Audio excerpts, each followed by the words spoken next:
jurisdição tradicional e técnicas autocompositivas. Uma outra forma da gente pensar nesse título ou nesse tema é falar também sobre métodos adversariais ou métodos compositivos ou cooperativos, certo? Dentro dessa ideia, o julgamento e a arbitragem, a gente pode dizer que eles são tipicamente adversariais, a gente vai falar sobre isso. Enquanto que a conciliação e a mediação são considerados essencialmente cooperativos. E por que isso? Bom, em primeiro lugar, quando a gente fala sobre julgamento, ele é considerado um método tradicional de solução de conflitos, né, por todos os brasileiros, né, não só aqui, mas também no exterior. O Poder Judiciário, o que ele faz? Ele decide e ele fundamenta, né, a sua decisão, a sua apreciação, né, a partir dos fatos que lhes são apresentados, né, e na aplicação do direito. Então, isso vai gerar uma sentença que é vinculativa para as partes, né, se torna lei entre as partes. A gente diz que é um método tipicamente adversarial, né, porque no mais das vezes uma parte perde e a outra ganha, e às vezes ambos perdem, né? Então, é uma forma de solução de conflitos que tem sempre essa ideia de que alguém está totalmente com a razão enquanto a outra pessoa não está.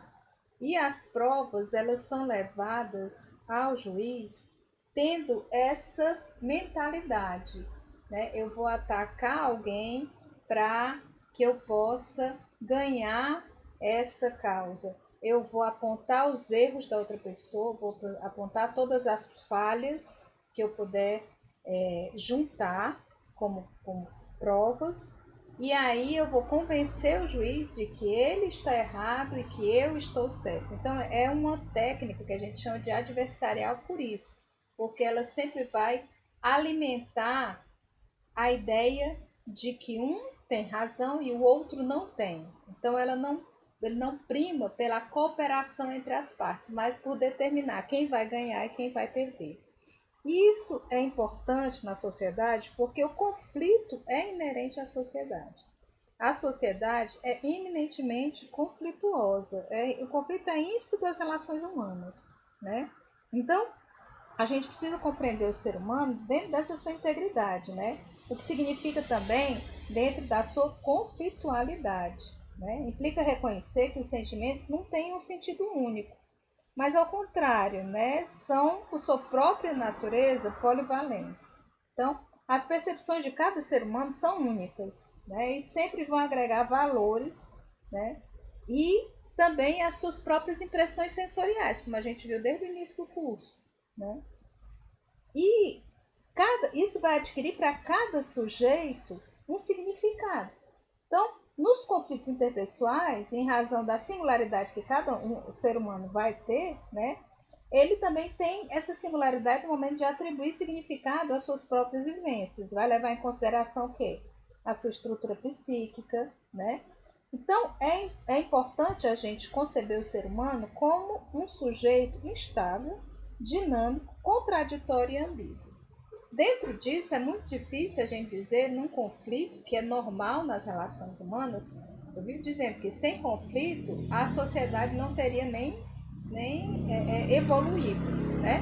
Sem conflito as mulheres ainda estariam sujeitas à vontade dos seus pais depois dos seus maridos. Sem conflito nós não teríamos liberto os escravos. Sem conflito nós não teríamos saído de um regime ditatorial. Então, o conflito ele é importante para a sociedade porque a partir do conflito nós encaramos e estabelecemos uma visão de mundo.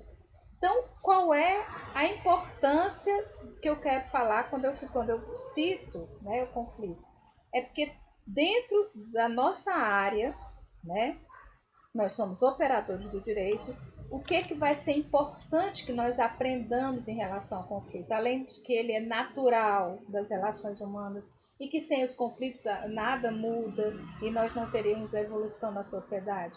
Nós temos que aprender como lidar de maneira criativa e positiva com esse conflito, de forma que nós tenhamos um progresso com o mínimo de desgaste, né? No caso aqui, no mínimo de desgaste pessoal e emocional, certo? Bom, dentro dessa ideia, quando a gente fala aí de jurisdição, né, que vai conduzir ao julgamento, né, é uma atividade que a gente pode pensar meramente substitutiva, né? Ela vai, na verdade, dirimir o conflito, levando em consideração seus efeitos legais, vai respeitar as normas do direito processual, que não raras vezes, pelos mecanismos que nelas são necessariamente implícitos, permitem que o processo judicial vá demorar durante alguns anos. E essa demora, ela não é positiva para o que quando a gente pensa em termos de solução de conflitos. Na verdade, às vezes não tem outro jeito, né? Na verdade, o conjunto probatório vai exigir tempo, né? Reflexão e tudo mais. Mas não é nada que venha a realmente trazer para as pessoas envolvidas uma sensação de conforto. Pelo contrário, quanto mais uma demanda judicial se prolonga, mais as pessoas se sentem injustiçadas, mais as pessoas se sentem desprovidas de cuidado no que tange ao Estado, tanto mais as pessoas sentem que a justiça não necessariamente vai ser feita, porque quando um processo começa a demorar no tempo, as pessoas se sentem tão oprimidas e tão angustiadas que, ao final e ao cabo, elas querem qualquer fechamento, qualquer decisão. Elas só não suportam mais essa postergação de uma solução para aquilo que as aflige. Então, claro que não necessariamente isso vai trazer para elas uma sensação de fechamento ou de justiça para aquele conflito especificado, né, nas suas próprias ações, né? O processo psicológico dos envolvidos em um disputa judicial pode não coincidir com esse tempo do processo, como a gente está dizendo, né?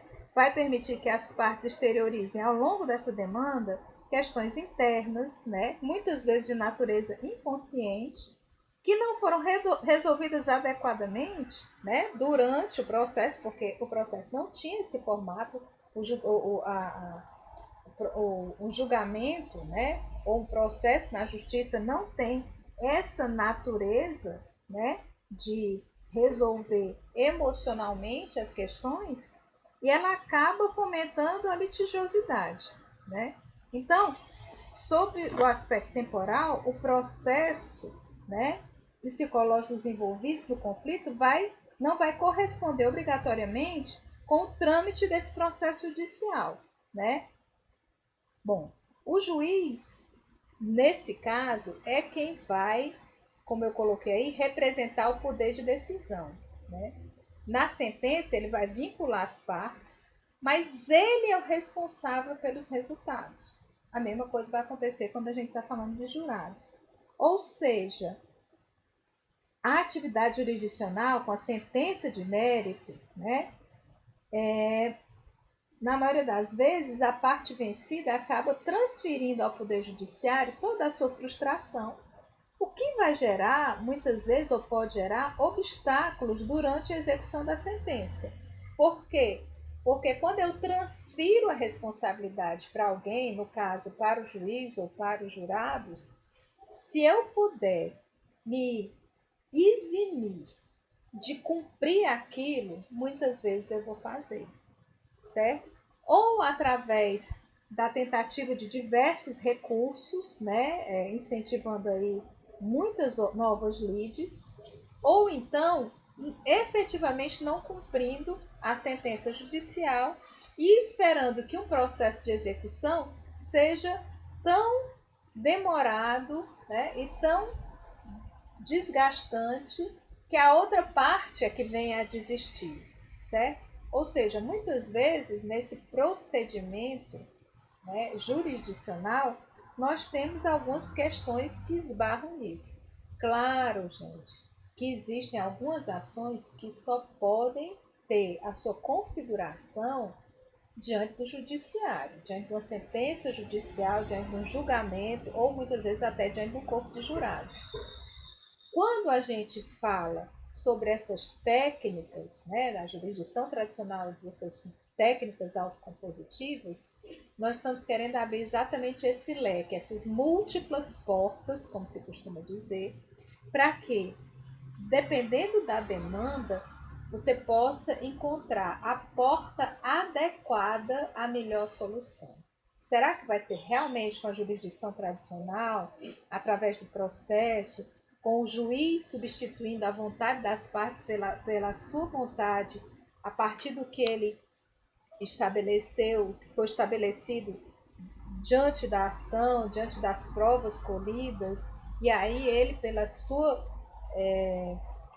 senso de justiça, a partir daquelas provas lá, vai decidir, né, verticalmente, né, de cima para baixo, estabelecendo uma decisão que até pode gerar um recurso para as partes, né, um recurso também jurisdicional, mas que no mais das vezes determina uma ação que as partes vão simplesmente ter que cumprir, né? Então, será que todas as demandas têm a necessidade dessa configuração ou não, né? A gente tem várias formas de repensar isso.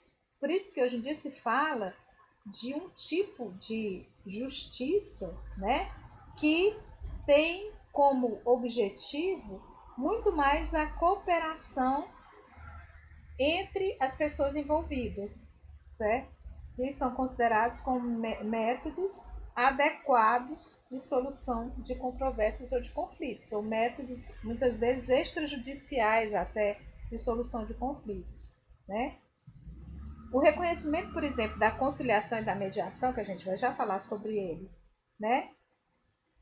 Como esse método adequado, ele veio a partir do Conselho Nacional de Justiça por meio da Resolução 125, que data de 29 de novembro de 2010, nos seguintes termos. Ele diz assim: a conciliação e a mediação são instrumentos efetivos de pacificação social, solução e prevenção de conflitos.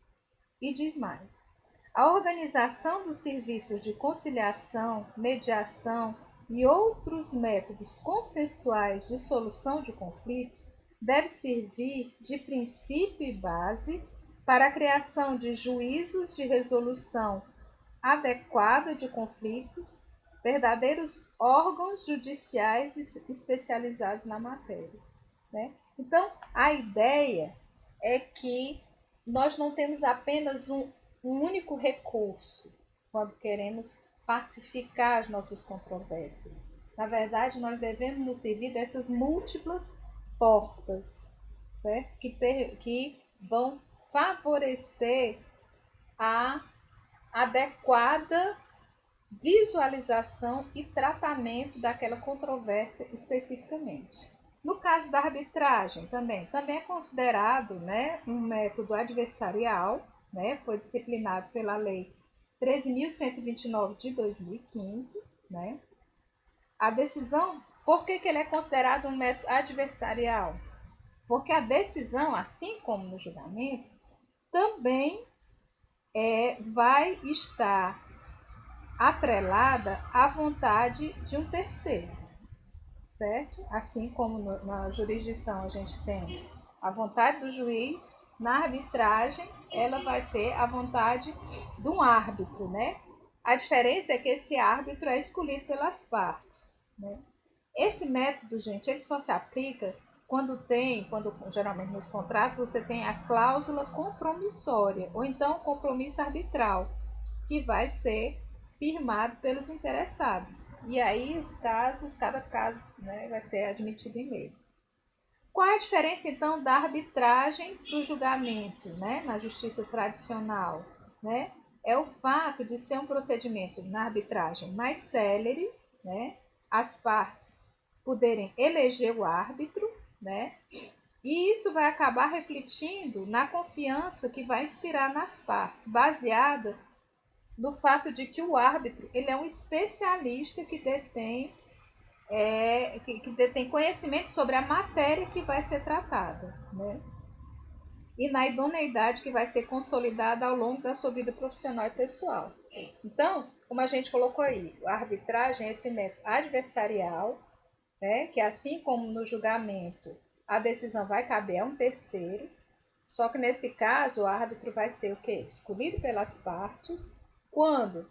Quando há essa cláusula compromissória ou compromisso arbitral, certo? Essas chamadas soluções, né, adversariais, quais são as diferenças das soluções cooperativas, né? Em primeiro lugar, você tem um terceiro decidindo. Aqui, a principal diferença é quem decide. Em segundo lugar, você vai ver que nesses casos aqui já estão previamente previstos pela lei, né? Quando houver essa cláusula, no caso da arbitragem, quando houver a cláusula compromissória ou compromisso arbitral. Então, aqui você tem essa terceira pessoa, a vontade não no máximo na arbitragem é na escolha dos árbitros, mas quem constrói a solução não são as partes. Qual o problema que muitas vezes a gente vê nisso? É porque quando eu posso transferir para um terceiro essa responsabilidade de me dizer o que fazer, eu acabo transferindo para eles também toda a minha frustração quando aquilo que ele me diz não é o que eu quero ouvir. E eu acabo transferindo para ele também toda a responsabilidade daquela decisão. Por quê? Porque eu não tomei nas minhas mãos o compromisso de fazer aquilo porque partiu de uma construção que também era uma construção minha, certo? Então, nos métodos adversariais, você tem esse comprometimento, muitas vezes psicológico, emocional, né? Em que eu tiro a minha responsabilidade e coloco em quem julgou, certo? No julgamento, por exemplo, o juiz vai representar esse poder. E aí os envolvidos encontram nele uma autoridade suprema. Aí eles vão delegar essa responsabilidade também pelos resultados desse processo, né? Então, estes certos e errados, justos ou injustos, já não vão pertencer às partes, mas ao julgador, né? O mesmo quando há a figura do corpo de jurados, né? Ou ainda dos assistentes, dos técnicos, né? Então, a legislação e o judiciário vão representar esse conjunto de valores e crenças numa espécie de superego. Lembra que a gente já falou sobre isso lá atrás, né? E que vão justificar os resultados e indicar o caminho que vai ser socialmente aceito. Claro que vai ter situações, como eu disse, que só vão poder ser resolvidas pela via do judiciário, né? Mas não necessariamente, né? Qual é o problema que a gente encontra aqui no que diz respeito às pessoas envolvidas, né? Pode existir um dano psicológico pelo fato da decisão vir a ser insatisfatória.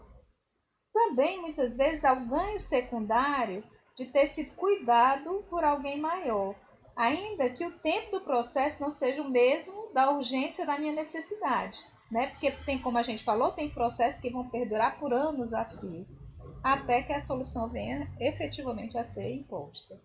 Mas mesmo nesses casos, existe a racionalização em torno de ser essa uma situação corriqueira da qual não tem como escapar. As pessoas estão tão acostumadas com, muitas vezes, a lentidão dos processos judiciais que elas acham que não tem como escapar disso. Então, elas vão racionalizando, né?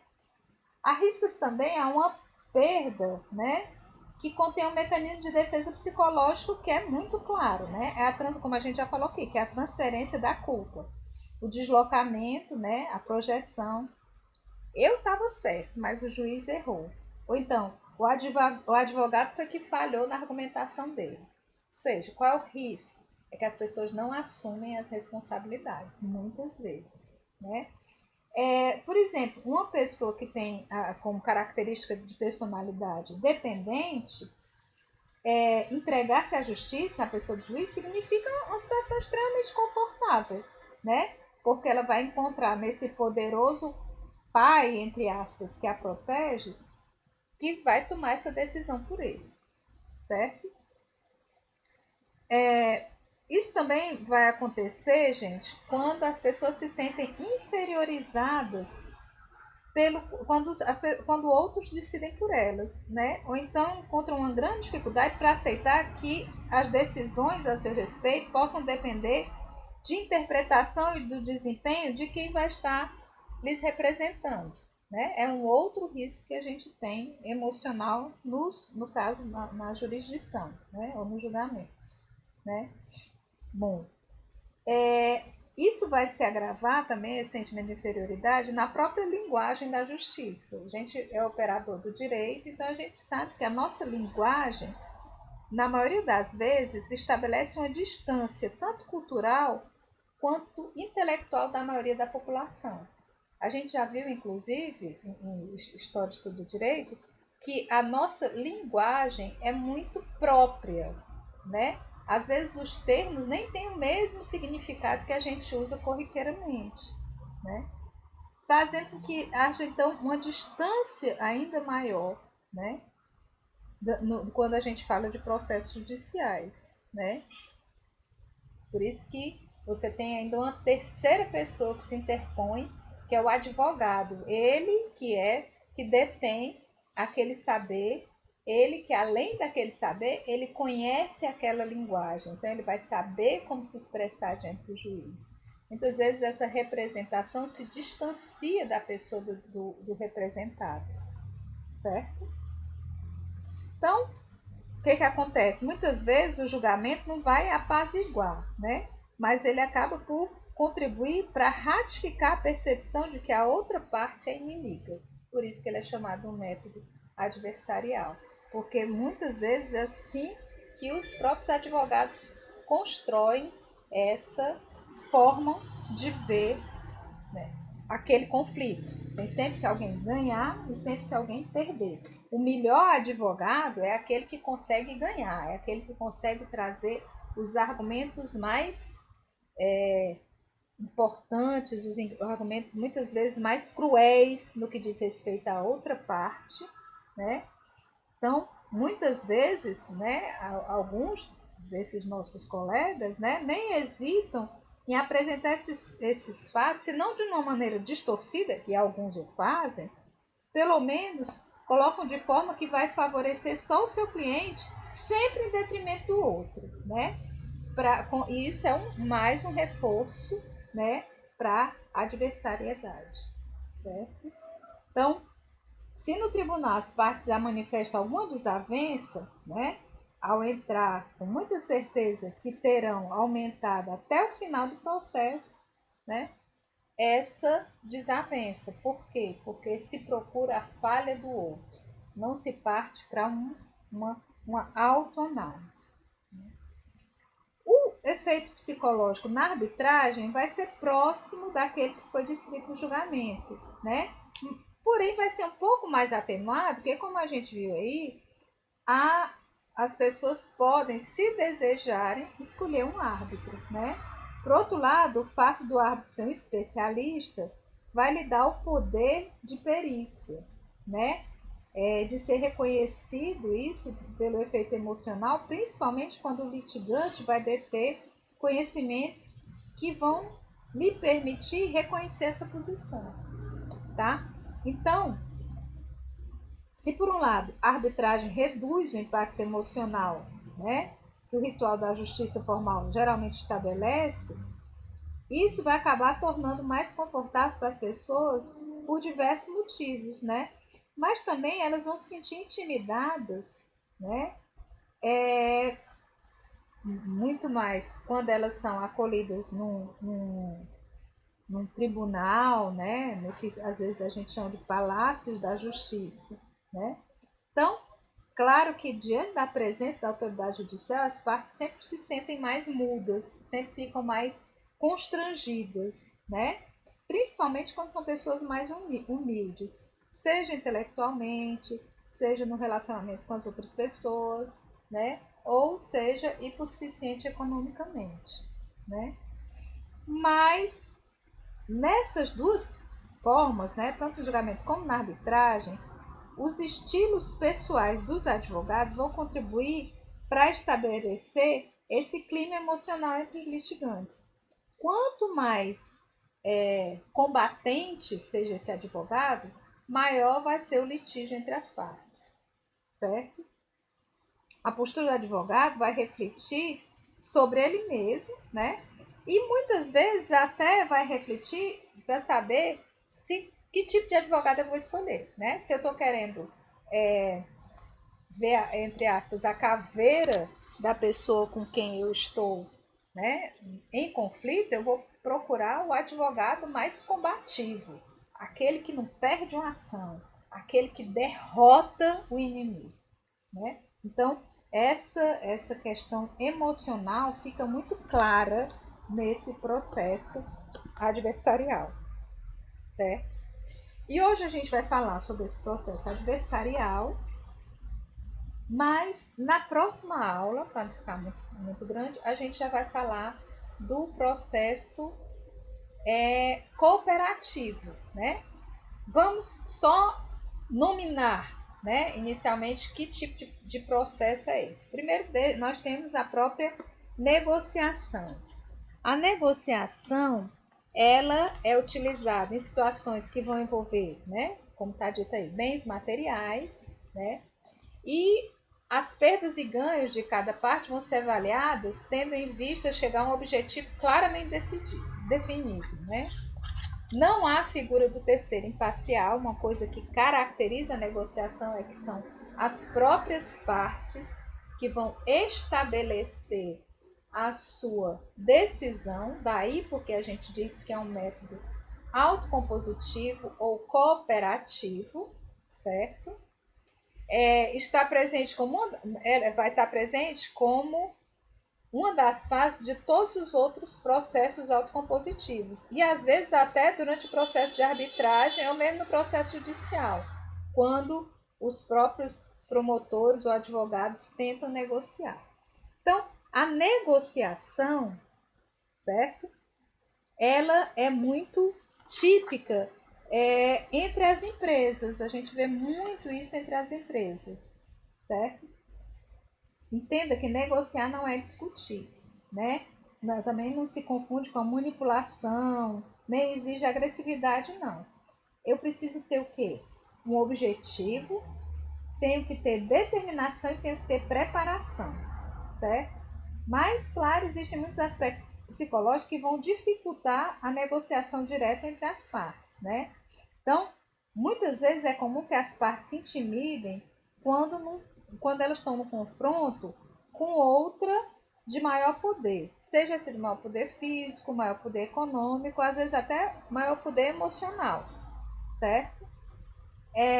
Essa atitude vai acentuar ainda mais o poder daquela outra parte e vai proporcionar ao adversário facilidade óbvia, né, para exercer esse poder em seu favor. Então tem que ter muito cuidado quando a gente vai sugerir uma negociação, né?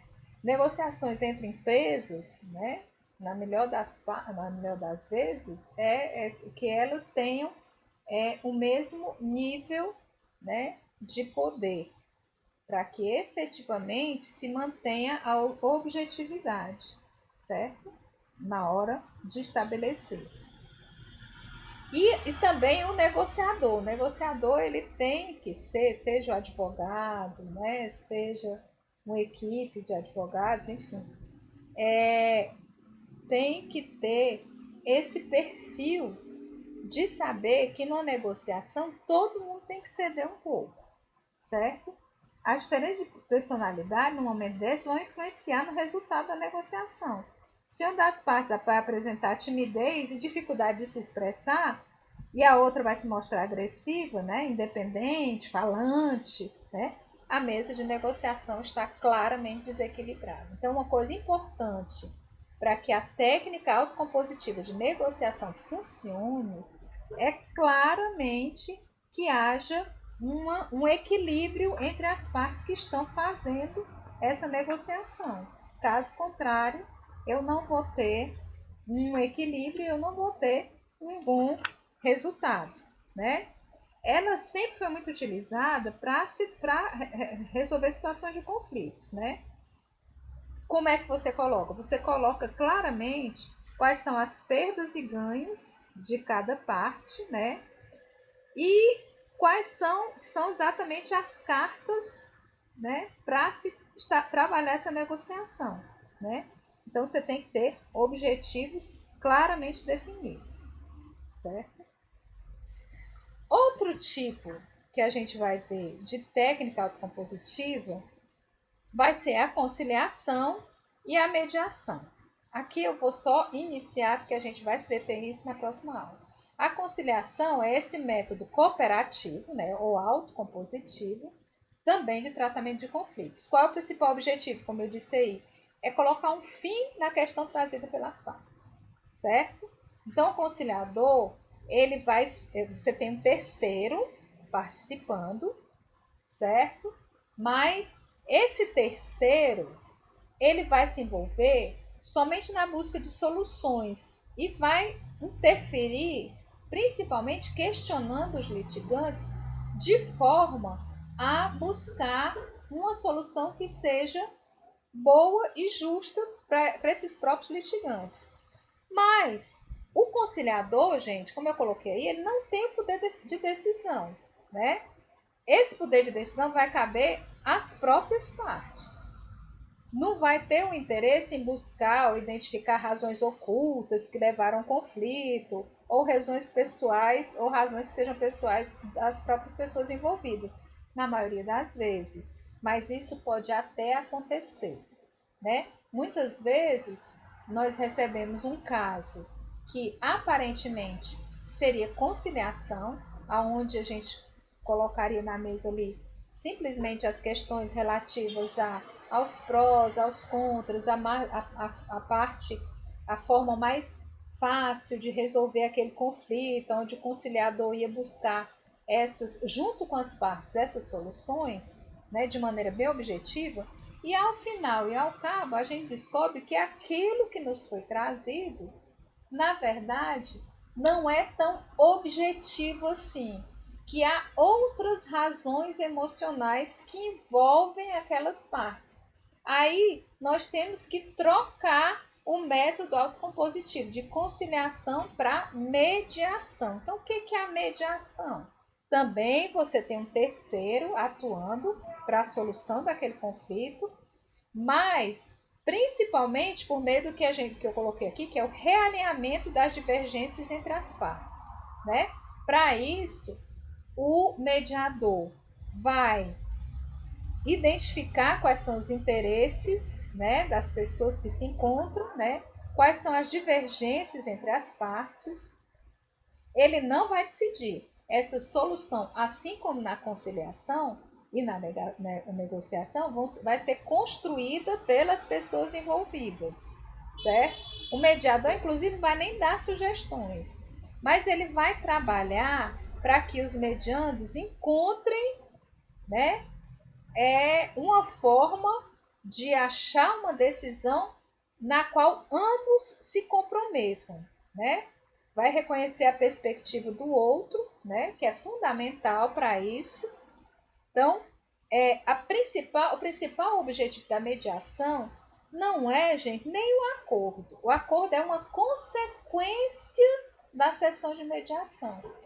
O principal objetivo é exatamente a retomada do relacionamento, a retomada da conversação entre as partes.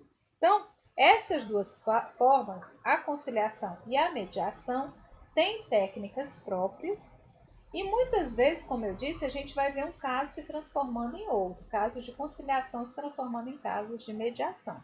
E é exatamente sobre isso que nós vamos detalhar na próxima aula.